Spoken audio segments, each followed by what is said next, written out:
Hello, வணக்கம். நான் சேலத்திலிருந்து சுகநாடி ஜோதிடர் ஆசிரியர் விஜயம் பேசுகிறேன். எம்கேஎஸ் அஸ்ட்ரோடி பார்த்து கொண்டிருந்தோம். ஜோதிடர்களுக்கும் ஜோதிட நண்பர்களுக்கும் ஜோதிட ஆர்வலர்களுக்கும் ஜோதிடம் கற்றுக்கொண்டு உள்ள அனைத்து ஜோதிட சொந்தங்கள் அனைவருக்கும் என்னுடைய வணக்கம்.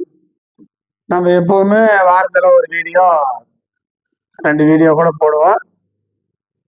நம்மளுடைய நேர காலத்துக்கு முன்னாடி அதெல்லாம் எதுக்குன்னு பார்த்தீங்கன்னா, நாம் கற்றுக்கிட்ட வித்தைகள் அனைத்தும் மக்களுக்கு போகிறது தான். இலவசமாக தான் நம்ம எல்லாத்துக்கும் போடுறோம். நம்மளுடைய எம்கேஎஸ் அஸ்ட்ரோடி பார்த்து நிறைய ஜோதிடம் சொல்கிறாங்க, நிறைய விதிமுறைகள்லாம் கற்றுக்கிட்டா அருமையாக இருக்குது சார் சொல்கிறாங்க. அதனால் நாம் ஒரு ஜாதகம் பார்ப்போம். ஜாதகம் பார்த்து ஒரு வித்தியாசமாக ஆய்வு பண்ணுறதுக்கு நல்லதாக இருக்கணும். அப்படிங்கிற ஜாதகத்தை நம்ம போர்டில் போட்டு எம்கேஎஸ் அஸ்ட்ரோடியில் போடுவோம். அதுமாரி ஒரு ஜாதகம் பார்த்தேன், அந்த ஜாதகத்தை நான் சொல்கிறேன், நீங்களும் போட்டுக்கலாம். ஏன்னா வீடியோவில் காமிச்சோம்னு தெரியும், நான் சொல்ல போட்டு வச்சுங்க. வீடியோ பார்த்து 17/3/1969 12:15 PM மத்தியானம் மகாபலிபுரத்தில் பிறந்திருக்காங்க. சென்னைன்னு போட்டுங்க. நீங்கள் சில கம்ப்யூட்டரில் போடும்போது சென்னைன்னு போட்டுங்க, ஊர் கேட்கும். சென்னைன்னு போட்ட பார்க்கலாம். மகாபலிபுரத்தில் பிறந்தது. அவர் பேர் வந்து சேகர். அவர் நமக்கு ஜாதகம் அனுப்பிச்சிடுவார், ஆன்லைனில் தான் அனுப்பிச்சாரு. நம்ம பார்த்துட்டு அவரை கூப்பிட்டு இந்தமாரி சொன்னோம், இந்தமாரி உங்களுக்கு இப்போ 56 முடிஞ்சு 57 நடக்குதுங்க. மிதுன லக்கணம், லக்கணத்துக்கு 2ல் மாந்தி, 4ல் குரு கேது, 6ல் செவ்வாய், 9ல் சந்திரன் புதன், 10ல் சூரியன் ராகு, 11ல் சனி சுக்கிரன். இது நவம்ச கட்டம். ராசி கட்டம் பார்த்தீங்கன்னா விருச்சிக லக்கணம், லக்கணத்தில் செவ்வாய், கும்பத்தில் புதன், மேனத்தில் குரு கேது, மேசத்தில் சந்திரன் சனி, ரிஷபத்தில் சுக்கிரன், கடகத்தில் சூரியன், கன்னியில் ராகு. இது நவம்ச கட்டம். பிறந்த காலத்தில் கும்பராசி, புரட்டாதி நட்சத்திரம், 1ஆம் பாதம், குரு திசை 14 வருஷம் 3 மாதம் 25 நாள். அடுத்து சனி ஒரு 19, புதன் ஒரு 17. இவ கேது திசையில புதன் புத்தி ஓடுது, முடியுதுங்க அப்படின்னா சரிங்க. லக்கணம் சொன்னா, ராசி சொன்னா, வயசு சொன்னா, திசை பத்தி சொன்னா, இதெல்லாம் எல்லாம் சொல்றது தான். பலன் சொல்லணும் இல்லைங்களா? பார்த்த சொன்னா, நான் சொன்னா உங்களுக்கு 10ஆம் பாவத்துல சூரியன் ராகு இருக்குதுங்க. சிறப்பான தொழில் நல்லா இருக்கும், தொழிலில் நீங்க ஒரு 10 ரூபா சம்பாதிக்கலாம் அப்படின்னு. நான் எப்பவுமே நம்ம கிட்ட ஜாதகம் பார்க்குற எல்லாமே ஜோதிடம் முடிச்சா தெரியும் அப்படின்னு நினைச்சுதான் சொல்லுவாங்க. ஏன்னா இன்னைக்கு பெரும்பாலும் 190 பேர் யூடியூப்ல பார்த்து எல்லாம் ஜோதிடம் தெளிவாக கற்றுக்கிட்டாங்க. அதனால அவர் இந்த ஜாதக சேகருக்கு துல்லியமா ஜோசியம் தெரியும், அழகா ஜோசியம் தெரியும், நல்லா தெரியும். ஏன்னா நாம் கண்டுபிடிக்கிறோம்ல, நாம் எப்படின்னு கேட்டீங்கன்னா, சந்திரன் குருவோட காலில் இருந்தாலும், குரு சந்திரன் காலில் இருந்தாலும், குரு சந்திரன் புதனுடைய காலில் இருந்தாலும் 2, 9, 10 தொடர்பு ஏற்பட்டாலும் ஜோசியம் தெரியும்னு அர்த்தம். ஜோதிடருக்கான விதிமுறை தான். அப்ப இவருக்கு 2ஆம் அதிபதி குருவோட காலில் 9ல், அந்த 9 குருன்ன்றது 10 குடையங்காலு, அது 4க்கு வந்துருச்சு. குருன்ன்றது சூரியங்காலு, சூரியன் 10க்கு போச்சு. அப்போ ஜோதிச்சு தெரியும் நம்ம நினைச்சுக்கணும். நாம அப்படி சொல்லலை, உங்களுக்கு ஜோதிச்சு தெரியுமான்னு சொல்ல, இந்த மாதிரி ஜோதிடம் உங்களுக்கு தெரியுங்க. உங்களுக்கு 10ல் ராகு சூரியன் இருக்குது, சிறப்பாக இருக்குதுங்க. தொழில் நிறைய நல்லா இருக்கும். தொழில் செஞ்சு 10 ரூபா சம்பாரிச்சு குடும்பத்தை பார்த்துக்கிங்க, முதலீடு செஞ்சுக்கிங்க, வீடு வண்டி வாகனம் சொத்து பத்தெல்லாம் சேர்த்துக்கிங்க, பிள்ளைங்கெல்லாம் நல்லபடியாக படிக்க வைப்பீங்க, பொருளாதாரத்தெல்லாம் நல்லா இருப்பீங்கன்னு சொன்னோம். அவர் கேட்டாரு, சேகர் என்பது, அவரும் இந்த வீடியோ பார்ப்பாரு. அவர் கேட்டாரு, நான் என்ன தொழில் செய்வேன்னு கேட்டார். அப்ப நான் சொன்னேன், 10ல் சூரியன் ராகு சேர்ந்திருந்தால், ராகு என்பது கருங்கல், இது எல்லாத்துக்கும் தெரிஞ்ச விஷயம். அடிப்படை எல்கேஜிலே தெரிஞ்ச ராகு என்பது கருங்கல். சூரியன் என்பது வடிவம். சூரியன் வட்டமா தானே வடிவம், அதுதான் முதல்ல தோன்றது. அதுக்கு முறை மற்ற கிரகங்கள் எல்லாமே வடிவமா இருக்குங்க. இருந்தாலும் சூரியன் தான் வடிவம், ஒரு உருவாக்குறது. அப்ப சூரியன் ராகு, ராகுன்னா கருங்கல், சூரியனா வடிவம், அது 10ஆம் பாவ தொழில். அப்ப நானும் ஆராய்ச்சி பண்ணி சொன்னேன், ஒரு ஓவியரா இருப்பீங்க, அல்லது சிற்பி கல்லுல சிலவடிப்பா இருப்பீங்க, மரத்துல சிலவடிப்பா இருப்பீங்க, உருவத்தை வடிப்பீங்க அப்படின்னா அவரு அப்ப சொன்னாருங்க, குருவே நீதான் எனக்கு குருநாதனே சொன்னார். இத சொன்னோன்னு சொன்னாரு, சேகரு அவர் போன் நம்பர் தரேன், குருவே அப்படின்னார். என்னன்னு கேட்டேன், அற்புதமா சொன்னீங்க, நீ இன்னையிலிருந்து எனக்கு குரு அப்படின்னாரு. அன்னையில இருந்து இன்னை வரைக்கும் அவங்க சொந்த பண்ணோம் நிறைய ஜாதகத்தை அனுப்புவார். குருவே ஜாதகம் அனுப்பிடுறேன் பார்த்து சொல்லுவார். அப்ப அவரு அன்னைக்கு குருன்னாரு, இன்னை வரைக்கும் என்ன குருவே இருந்து பேசுறாரு. நான் சிற்பிம்பேன், ஏன்னா சிற்ப வச்சுறேன் சிற்பிம்பேன். அப்ப அவர் என்ன பண்றாருன்னா, கல்லுல மரங்கள்ல சிற்பம் செலவடிக்கிறார். விநாயகர் சிலை, சிவன் சிலை, முருகன் சிலை, கிருஷ்ணன் சிலை, லட்சுமி சிலை, இது மாதிரி எல்லா சிலையும் அடிக்கிறாங்க. ஏன்னா இது மகாபலிபுரம் வந்து உங்களுக்கு வந்து சுற்றுலாத்தலம், வெளிநாடுகள்ல இருந்து சுற்று பார்த்துட்டு இவர் அந்த மகாபலிபுரம் உள்ள போகிற என்ட்ரன்ஸ் சிலையை கடை வச்சுக்கிறாரு. அவர் பார்த்துட்டு வாங்கிட்டு போறாங்க, இவர் நம்பரை வாங்கிட்டு போறாங்க, அதை பண்றாங்க. அவருடைய தொழில். அப்ப அற்புதமா இருக்குது. எப்பவுமே செவ்வாய் வந்து பூமிக்காரகன், ராகு வந்து கருங்கல், சனி வந்து அதை வேலை செய்யறது. செவ்வாய் 10ல இருந்தா நீங்க வந்து தாராளமா சொல்லலாம் பூமிக்கு சம்பந்தப்பட்ட கட்டடங்கள் கட்டுதல், ரியல் எஸ்டேட்டு, விவசாயத்தை சார்ந்தது அப்படின்னு தாராளமா சொல்லலாம். கருங்கல் அப்படின்னா ராகு, செங்கல்னா செவ்வாய். செங்கல்னா செவ்வாய். மனிதனாக உருவாகக்கூடிய கல்லெல்லாம் செவ்வாங்க, இயற்கையை உருவானதெல்லாம் ராகு. இங்க செவ்வாயோ ராகோ 10ஆம் பாவத்துல இருந்தா இதை நீங்க அப்படி சொல்லணும். அப்ப சூரியன் சேர்ந்த வடிவம், உருவம். இந்த உலகத்துக்கே ஒரு உயிரினம் வாழுதுன்னா சூரியன் தான். அப்ப 10ல சூரியன் ராகு இருந்தா சிற்பம், வடிவம், ஓவியர் அப்படின்னு சொல்லணும். சனி இருந்தாலும் இந்த கல்லுல வேலை செய்யறீங்க. இப்ப முருகன் சிலையை செய்யறாங்க, விநாயகர் செய்யறாங்க, 150 அடி 200 அடி. சனி அங்க இருந்தா அந்த வேலை செய்யறீங்களே அவங்க முதலாளி இல்ல, வேலை செய்வாங்க. இதெல்லாம் நீங்க தாராளமா சொல்லலாம். அப்ப நாம வந்து அவர் என்ன தொழில் செய்யறாரோ அதை சுட்டி காட்டிட்டோம். அதான் குருவேன்னுட்டாரு, குருவேன்னு பேசுவாரு, நான் சிற்பின்னு கூப்பிடும் பேசுவோம். சரி, நாம முதல்லயே ஒரு ஜாதகம் இருக்குங்க, 10ஆம் பாவம் வருமானம் வந்தாத அவங்களுக்கு எல்லாமே அமையுங்க, எல்லாமே நல்லா இருக்கும். ஆனா நம்ம அப்படியே எடுத்துக்க முடியாது. 4ஆம் அதிபதி கெட்டு போயிடுச்சுன்னா சம்பாதிப்பாங்க, நிலப்பலம் வாங்குவாங்க, வீடு கட்டுவாங்க. 4 கூட கெட்டு போயிட்டு அது நிற்காது, மாத்திடுவாங்க. அப்ப நம்ம 4ஆம் அதிபதியை பார்த்துக்கணும். சரி, நாம தான் சொன்னோம் 2ஆம் அதிபதி 9ல 2 10 தொடர்பு, 4 தொடர்பு, 10 தொடர்பு. அப்ப சம்பாதிக்கிறாரு, பணம் காசெல்லாம் சேர்த்து வைக்கிறாரு. நான் வீடு வாங்கணும், வண்டி வாங்கணும், சொத்து பத்திரம் சேருமானு கேட்டார். 4ஆம் பாவத்துல இருக்கிற கிரகம் நல்லா இருந்தால் அது வீடு வண்டி வாங்கணும், சொத்து பத்திரம் சேர்த்தோம். கெட்டு பலம் இழந்துச்சுன்னா அதை காலி பண்ணும். இதுதான் விதி. 4ஆம் அதிபதி எங்க இருந்தாலும் பலமா இருந்தா சொத்து பத்தி வண்டி வாங்கணும்னு சேர்த்து வைக்கும். அது பலம் இழந்தா இழந்து வச்சிடும். இப்ப 4ல குருவும் கேதும் இருக்குது. அந்த குருவும் கேது சூரியன் எல்லே இருக்குது. சூரியன் 10ல இருக்கிறார். 10ஆம் பாவத்தை சம்பாதிக்கிறத 4ஆம் பாவத்துல முதலீடு பண்ணுவார். 4ஆம் அதிபதி யாரு? புதன், ராகுகார். ராகு 10ல உட்காந்துருக்காரு. இவரா சுயமா சம்பாதிச்சு வீடு, வண்டி, வாகனம், ஆடு பொருள் செய்வார், சொத்து பத்தெல்லாம் சேர்த்து வச்சுக்கிட்டாரு. வசதி வாய்ப்பா இருக்கிறார், நல்லா இருக்காரு. அவரே சொன்னார், நானும் நல்லா இருக்கிறேன் அப்படின்னாரு. சரி, இப்ப வந்து நாம தொழிலை சொன்னோம், வருமானத்தை சொன்னோம், பொருளாதாரத்தை சொன்னோம், சொத்து பத்து வீடு வண்டி வாங்கணும்னு சொல்லிட்டோம். சரி, நானே சொல்லிட்டு வருவேன், ஒவ்வொரு ஜாதகம் பார்த்து நானே சொல்லுவேன். சரி, 5ஆம் புத்திரஸ்தானத்தை பத்தி எடுக்கணும் இல்லையா? 5ஆம் அதிபதி சுக்கிரன்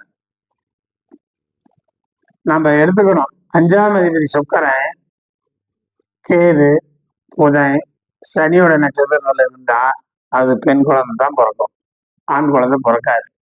இப்ப இந்த ஜாதகங்களுக்கு 5ஆம் அதிபதி சுக்கிரன் அஸ்வினி நட்சத்திரத்துல 2ஆம் பாத்துல இருக்கிறாரு. அந்த கேது கண்ணியில இருக்குது. கேது உட்காந்து சூரியன் காடு, சூரியன் உட்காந்து பார்த்தீங்கன்னா உங்களுக்கு வந்து குருவோட காடு. அப்ப 5ஆம் அதிபதி அலி நட்சத்திரம் வாங்கி பெண் ராசியில பண்ணால உங்களுக்கு பெண் குழந்தை மட்டும்தான், ஆண் குழந்தை இல்லைன்னு சொன்னான். ஆமான்னு விட்டாரு. எத்தனை கேட்டாரு. சூரியன் 1, குரு 2, சுக்கிரன் 3 தொடர்பு ஏற்படுறதுனா 3 பெண் குழந்தைகளா? ஆமான்னாரு. அந்த குழந்தைகள் எல்லாம் திருமண வாழ்க்கை எப்படி இருக்கும், குடும்ப வாழ்க்கை எப்படி இருக்கும், வாழ்க்கைலாம் எப்படி இருக்குன்னு கேட்டாரு. 5ஆம் அதிபதி எங்க இருக்குதா லக்கணமா போட்டுருக்காங்க. இந்த லக்கணத்துக்கு 5ஆம் அதிபதி யாரு? சுக்கிரன். மேசத்துல இருக்குது, அதை லக்கணமா போட்டுக்குவேன். அதுக்கு 7ஆம் அதிபதி சுக்கிரன் கேது காலில், கேது 6ஆம் பாவத்துல, கேது சூரியன் காலில், சூரியன் இப்ப லக்கணத்துக்கு 12ல. பிள்ளைகளுக்கெல்லாம் அருமையா படிக்கும், வேலைக்கு போவோம், கல்யாணம் பண்ணி கொடுப்பேன் அப்படின்னு ஒரு பொண்ணு கல்யாணம் ஆச்சு. இப்ப 2வது பொண்ணுக்கு பொண்ணு மாப்பிள்ளை பார்த்து அது உறுதி பண்ணிட்டு இருந்தாரு. 2 பொண்ணுக்கு செட்டில் ஆகும் போது ஒரு 3வது பொண்ணு ஒரு பொண்ணு இருக்குது, அது படிச்சு வேலைக்கு போயிரு நல்லா இருக்கும்னு. சரி எங்க மனைவிக்கு எப்படி இருக்கும்னு கேட்பாரு. நாமளே சொல்லணும் மனைவிக்கு எப்படி இருக்கணும். 7ஆம் அதிபதி யாருன்னு பார்ப்போம். 7ஆம் அதிபதி குரு, சூரியங்கால் சூரியன் 10ல. உங்க மனைவியும் தொழில் வியாபாரம் நல்லா இருக்கும்னு. எங்க மனைவி நானும் சேர்ந்து தொழில் பண்றோம், எங்க மனைவியும் அவங்க கைராசி நல்லா இருக்குது, அவங்களுடைய அவங்க வந்தவட்டி நானும் நிறைய தொழில் பரலாம் செஞ்சுட்டு தான் இருக்கிறேன் அப்படின்னா.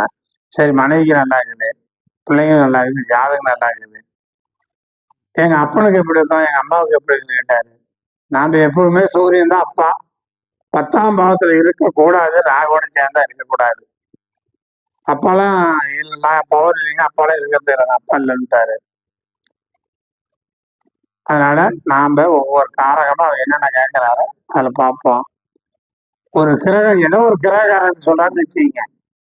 உதாரணமா எங்க அப்பனுக்கு எப்படி கேட்டாங்கன்னா, சூரியன் என்ற நட்சத்திராதிபதி லக்னத்துக்கு 10ல இருந்தா கர்மம் ஆயிருக்குன்னு சொல்லலாம். 3, 6, 8, 12 போனாலும் இருக்க மாட்டாரு, நல்லா இருக்குன்னு சொல்லலாம். சந்திரனை கேட்கிறாங்க. சந்திரன் இந்த ஜாதகத்துல புரட்டாதி இருக்குது. புரட்டாதிகள்னா குருவோட கால. மிதன் லக்னத்துக்கு மாரகாதிபதி பாதகாதிபதி. அப்பா அம்மா இருக்கலாம் லாய்க்கல்னா ஆமான்ட்டார் ஒரே பேஸ். இந்த மாதிரி நம்ம ஆய்வு பண்ணிக்கணும். அவன் கேட்ட கேள்விக்கெல்லாம் நம்ம பதில் சொல்லணும். அப்ப நாம நல்லா ஆய்வு செய்யணும். ஒரு ஜாதகத்தை பார்த்தோம்னா அந்த ஜாதகத்தை வாங்கி ராசி கட்டம் போட்டு, நவம்ச கட்டம் போட்டு, வயசு போட்டு, என்ன திசைபுத்தி ஓடுதுன்னு பார்க்கணும். எங்க சுகநாடியில திசைபுத்தி வச்சுன்னு சொல்லலாம், திசைபுத்தி வைக்காதையும் சொல்லலாம். இப்ப இவர் ஒரு சிற்ப வேலை செய்யறாரு. ஒண்ணு சூரியன் திசை வரணும், இல்லை ராகு திசை வரணும். இந்த திசை வந்தால் தான் அந்த வேலை செய்ய முடியும். அது பாரம்பரிய ரூல்னு சொன்னா வச்சுக்கலாம். அப்படி கிடையாதுங்க. பண்டமெண்டல் 10ஆம் பாவத்துல சூரியனாக இருந்தா அமைப்பு அந்த ஜாதக தொழில் அப்படித்தாங்க. 10ஆம் பாவத்துல சூரியனாக இருந்தா அந்த தொழில் அமையும். இந்த மாதிரி பார்த்தீங்கன்னா லக்னத்தை பார்ப்போம் முதல்ல. இப்ப மிதுன லக்னம். இந்த லக்னம் யாரோட காலில் இருக்குதுன்னு கேட்டீங்கன்னா, செவ்வாய் காலில் மிருக சீரிசம் 4ஆம் பாவத்துல இருக்குது. இது சந்தியா? சந்தின்னு பார்த்தா இல்லை. ஏன்னா நிஸ்பத்தை விட்டுட்டு மிருக சீரிசா 3ஆம் பாதம் 4ஆம் பாதம்னா ஒரு பாதத்துக்கு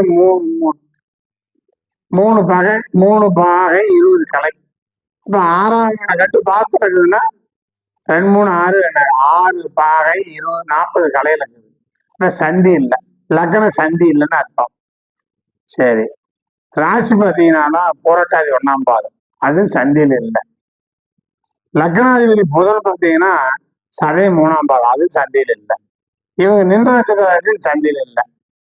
அப்ப நம்ம சந்தியில் இருந்தா லக்னம் என்ற நட்சத்திராதிபதி சந்தியில் இருக்குது, லக்னம் சந்தியில் இருக்குது, ராசி சந்தியில் இருக்குது. லக்னாதிபதி நின்ற நட்சத்திராதிபதி சந்தியில் இருக்குதுன்னா கூழு மட்டும் சரி பண்ணுவோம். அவங்களும் இந்த மாதிரி ஆளுமை திறன் படைச்சு ஒரு தொழிலுக்கு அதிபர் ஆக மாட்டாங்க. லக்ன சந்தி, ராசி சந்தி, லக்னாதிபதி சந்தி, கோடு முட்டை. சந்தினா என்னன்னு கேட்டீங்கன்னா, ஒரு ராசியில் ஆரம்ப முனை 0 டிகிரிலேருந்து 30 டிகிரி, 0 டிகிரிலேருந்து 1 டிகிரி, 29, 30 டிகிரி, இதான் சந்தி. இதெல்லாம் லக்னம். லக்னம் ஏதாவது ஒரு நட்சத்திரத்தை நிற்கும். லக்னமும் நிற்கக்கூடாது, லக்னாதிபதி நிற்கக்கூடாது, சந்திரன் நிற்கக்கூடாது. இது ஒரு விதி வச்சுங்க. அடுத்து மிருத்துவிபாகன்னு கொடுத்துருக்கோம் இல்லைங்களா?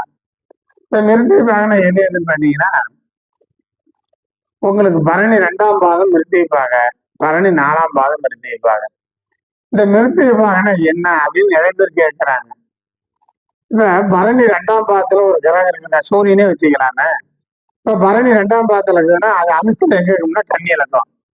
அப்ப ராசியில உள்ள சூரியன் மேசத்துல உச்சமா இருக்குன்னு நினைப்போம், அது கன்னி இலக்கம். இந்த சூரியன் சுக்கரனால மாறிக்கும், அப்ப அது நீசம், அதுலயும் பலம் இலக்கம். ராசியில உள்ள சூரியன் அம்சத்துல இருக்கிற இடத்த எண்ணி பார்த்தா 1/6 வந்துடும். அப்ப பரணி 2ஆம் பாதத்துல எந்த கிரகம் இருந்தாலும் அது மிருத்தி பாகையில் இருக்குது, பலனை இழந்துடும். அடுத்து பரணி 4ஆம் பாதத்துல இருந்தா மிருச்சகத்துக்கு வந்துடும், அது 1/8, அதனால மிருத்தி பாகை. இப்படி மிருத்தி பாகையில் இருக்கக்கூடாது. வேதகன் கால் வாங்கக்கூடாது. வேதகன் கால் வாங்கினாலும் அந்த வேதகன் பலம் பெறக்கூடாது. பலவீனப்பட்டால் நல்லது. இப்ப உதாரணமா சூரியனுக்கு வேதகன் சுக்கரன். அப்போ ஒரு ஜாதகத்துல சூரியன் வந்து சுக்கர கால் வாங்கிருச்சு அப்படின்னா, சுக்கரன் 3, 6, 8 பாகங்கள பகை, நேசம், அஸ்தகம், பலவீனம் குறைஞ்ச சூரியன் திசை நல்லா இருக்கும். ஒரு கால் சூரியன் சுக்கரன் காலில் இருக்குது, அப்ப அந்த சுக்கரன் கேந்திர நிறுவனத்தில் ஆட்சி வச்ச நட்பு பெற்று விட்டா சூரிய திசை முழுக்க உங்களுக்கு வந்து பலன் தராது. சூரிய திசை மட்டும் பலன் தராது, மற்ற திசை பலன் தரும். அது மட்டும் இல்ல, சூரியனா அரசாங்க வேலைக்கு போக முடியாது. சூரியனா ஆதிக்கம் கொண்ட அது செய்ய முடியாது, தலைமை தாங்க முடியாது, உடம்புல எலும்பு வீக்கா இருக்கும், தந்தை பலன் இல்லாத போயிடும். ஒரு கிரகம் எந்த நட்சத்திரத்துல இருக்குதோ அது வேதகனான்னு பார்க்கணும். அந்த வேதகன் பலன் வந்தா நன்மை செய்யும், பலம் பெற்றா தீமை செய்யும், இப்படி பார்க்கணும். அதே போல லக்னம் என்ற நட்சத்திராதிபதி, ராசி என்ற நட்சத்திராதிபதி, லக்னாதிபதி என்ற நட்சத்திராதிபதி, அவரு இந்த கிரகம் என்ற நட்சத்திராதிபதிகளாம் லக்னத்து கேந்திரம் திரிகோணத்துல ஆட்சி உச்ச நட்பு பெற்று இருக்க வேண்டும். பாபகிரகமாக இருந்தால் 3, 6, 10, 11 ஆட்சி உச்ச நட்பு பெற்று லக்ன சுபர்கள் சேர்க்கை பார்வை பெற்றால் அந்த ஜாதகம் தான் ஆளுமை திறமை. எதை கொடுத்தாலும் செய்வான், எதை கொடுத்தாலும் பண்ணுவான், எங்க போச்சாலும் போவான், உலகத்தையே விட்டாலும் ஆளுவான். முதல்ல லக்கணங்கிறது அகம் சார்ந்தது, ராசி என்பது புறம் சார்ந்தது, உடலும் உயிரும். இது ஆளுமை திறமை படைச்சவன்னா லக்கணம் என்ற நட்சத்திராதிபதி 3ம் பலம் பெறணும். இப்படி பலம் பெற்று பலமா இருந்தா அவங்களுக்கு எல்லா திறமையும் இருக்கும். இதே போலதான் லக்னம் மட்டும் பலமா இருந்தா பத்தாது, 2ஆம் அதிபதி நல்லா இருக்கணும், 3ஆம் அதிபதி நல்லா இருக்கணும். இந்த சொன்ன பாயிண்ட்லயே போகணும். 12 பாவத்தின் அதிபதி பலம் பெற்றால் எல்லாமே நன்மை செய்யுங்க. லக்னம் வீக்கா போய் எல்லா பாவம் வீக்கா போனா பேசும் கிளி, சொன்னதை சொல்லும், செய்ய சொன்னா செய்யும், ஜோறு போட திங்கும். இதை நான் உதாரண ஜாதகம் நிறைய இடத்துல சொல்லிருக்கிறேன். அது போல நீங்க வந்து இதெல்லாம் பலமா இருக்கணும். ஒரு ஜாதகத்துல 2ஆம் அதிபதி நின்ற நட்சத்திராதிபதி 6, 8, 12 பகை, நேசாஸ்திரம் கூட வாய் பேச வேண்டாம். ஒண்ணு 2ஆம் பாவம் மட்டும் கெட்டா பார்த்தாது, 2 கடிச்சுன்னா 3 கெட்டு போயிடும். 2ஆம் பாவம் வாய் பேசுறது, 3ஆம் பாவம் கழுத்து, தொண்டை.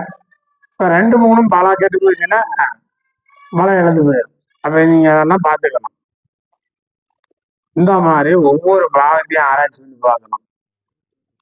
அடுத்தது லக்னம் பலம் பெற்றிருக்கணும், ராசி பலம் பெற்றிருக்கணும், லக்னாதிபதி பலம் பெற்றிருக்கணும், 2ஆம் அதிபதி பலம் பெற்றிருக்கணும், 3ஆம் அதிபதி பலம் பெற்றிருக்கணும். இப்படி எல்லாம் பலம் பெற்று 12 பாவமும் பலம் பெற்றிருந்தா அவனுக்கு வந்து வசதி வாய்ப்பு இருக்கான்னு, கஷ்டம்னா என்னன்னு தெரியாது, வறுமைனா என்னன்னு தெரியாது, ரொம்ப சுகபோகமான வாழ்க்கை அமையும். அப்படி ஒரு ஜாதகத்தை ஆய்வு பண்ணீங்கன்னா நீங்க சொல்லலாம்.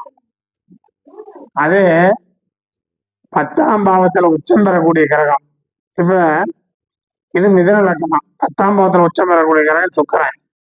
சுக்கரன் பாருங்க, அஸ்வினி 2ஆம் பாவத்துல இருக்கிறாரு. அந்த அஸ்வினிக்கு அதிபதி கேது 4ல போய் உட்காந்து சூரியன் காலில் உட்காந்துட்டார். சூரியன் 10க்கு போயிடுச்சு, அப்ப பலம் பெறுது, திக்பலம் பெறாரு. அப்ப தொழில் முறை நல்லா இருக்கும். இப்படி ஆராய்ச்சி பண்ணி தெளிவா ஜாதகம் சொல்லுங்க. வாரம் ஒரு வீடியோ MTS அஸ்ட்ரோடிகள் இந்த மாதிரி தெளிவா சொல்றோம். அது இல்லாத விடியா அஸ்வினி அஸ்ட்ரோ பக்தி சேனல் பேசுகிறோம். சேலம் ஆன்லைன் அஸ்ட்ரோ டிவியில் பேசுகிறோம். ஆன்லைன் அஸ்ட்ரோ டிவி கள்ளக்குறிச்சிக்கு பேசுகிறோம். ஆன்லைன் அஸ்ட்ரோ டிவி சக்தி குருவுகள் பேசுகிறோம். இப்படி பல வீடியோகள் வருதுங்க. நீங்கள் வீடியோ பாருங்கள். எம்கேஎஸ் அஸ்ட்ரோ டிவி பார்த்து கொண்டு இருக்கிற நேயர்கள் அனைவரும் சப்ஸ்கிரைப் பண்ணுங்கள், ஷேர் பண்ணுங்கள், லைக் பண்ணுங்கள். உங்களுக்கு வார ஒரு வீடியோ விதவிதமான விதிமுறைகளை உங்களுக்கு இலவசமாக அள்ளி வழங்கி கொண்டே இருக்கிறோம். சப்ஸ்கிரைப் பண்ணுங்க, ஷேர் பண்ணுங்க, லைக் பண்ணுங்கன்னு சொல்லி உங்களிடம் விடைபெறுகிறோம். மீண்டும் சந்திப்போம். நன்றி, வணக்கம்.